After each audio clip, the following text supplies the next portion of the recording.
Et plusieurs représentations diplomatiques à travers le monde ont salué le déroulement des élections générales du 8 septembre au Maroc, un scrutin qualifié d'exemple de transition démocratique. Pour Mjid Gharab, député des Français établis au Maghreb et en Afrique de l'Ouest, il s'agit d'une belle leçon de démocratie. Écoutons-le, il était l'invité de la matinale.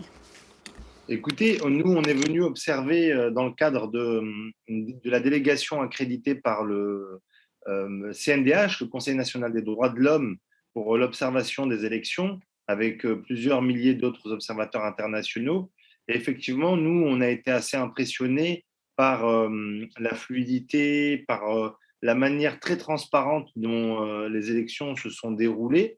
Et c'est vrai que c'était une belle leçon de démocratie, parce que finalement, la démocratie, c'est quoi? C'est quand le peuple s'exprime et donne ses orientations pour les années à venir pour le pays. Et là, je crois que la volonté populaire s'est clairement exprimée avec une victoire de tous les partis progressistes au Maroc. Après les printemps arabes, on a eu le sentiment que finalement, tous les partis un peu à référentiel religieux, c'est-à-dire qui se revendiquent d'un islam politique, étaient finalement les seules oppositions et les seules alternatives qu'il y avait aux